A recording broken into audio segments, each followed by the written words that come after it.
বৃষ্টির বিকালে এইভাবে যদি ভাজা ম্যাগি বানিয়ে খাওয়া যায় তাহলে খেতে দারুণ লাগে। আর ঠিক এইভাবে ভাজা ম্যাগিটা বানালে বাচ্চা থেকে বড় সকলেই পছন্দ করবে। আসসালামু আলাইকুম, লিলির রান্নাঘরে সবাইকে স্বাগত। আসুন তাহলে দেখে নেওয়া যাক আজকের এই ভাজা ম্যাগির রেসিপি। আর রেসিপিটি দেখার পর আশা করছি সকলের অনেক ভালো লাগবে।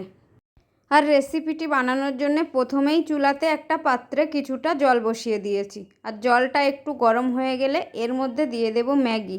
আর এখানে আমি 2 বাইট ম্যাগি নিয়েছি। আর ম্যাগিটা ঠিক হাত দিয়ে এরকমভাবে একটু ভেঙে নেব, তবে চাইলে গোটাটাও দিতে পারেন। ভেঙে নেওয়ার পর জলের মধ্যে দিয়ে দেব।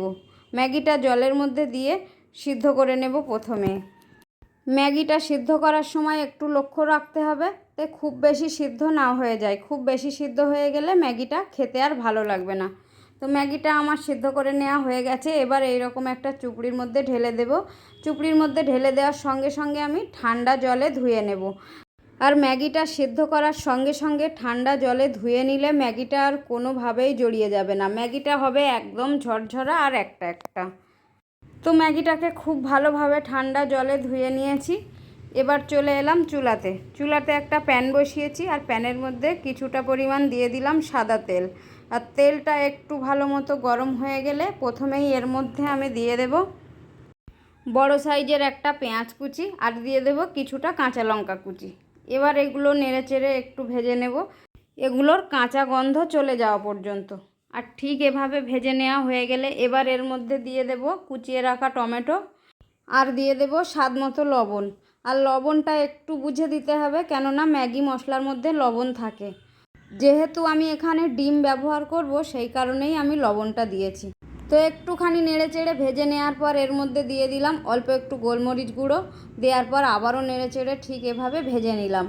আর সমস্ত উপকরণ এইভাবে ভাজা ভাজা হয়ে গেলে এবার এর মধ্যে দিয়ে দিচ্ছি 2টো ডিম। আর 2টো ডিম আমি আগের থেকেই ভেঙে রেখেছি। এবার ডিমটা দিয়ে ঠিক এভাবে নেড়েচেড়ে ডিমটাকে একদম ভুজিয়া বানিয়ে নেব।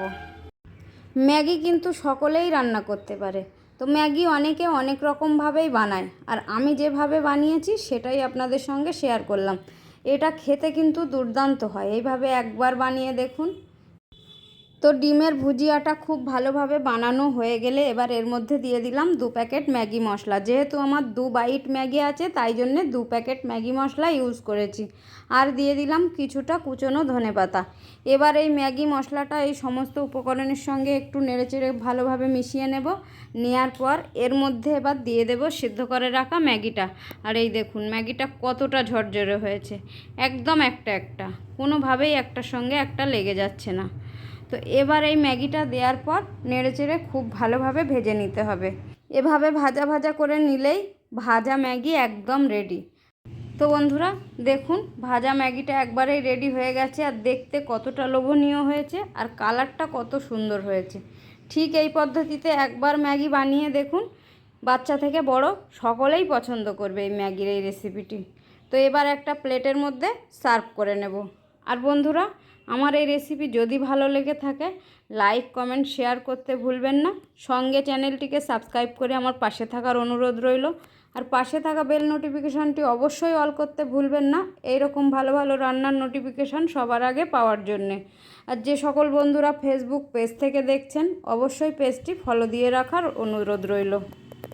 আর ম্যাগির এই রেসিপিটি বানাতে সবথেকে কম সময় লাগে, মাত্র 2 থেকে 3 মিনিটের মধ্যে এইরকম টেস্টি ম্যাগি রেডি হয়ে যাবে।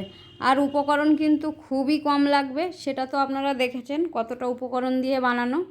তো বন্ধুরা এইভাবে একবার হলেও বাড়িতে বানিয়ে খেয়ে দেখার রিকোয়েস্ট রইল। তো আজ এখানেই বিদায় নিচ্ছি, আবার দেখা হবে অন্য কোনো রেসিপিতে। আল্লাহ হাফেজ।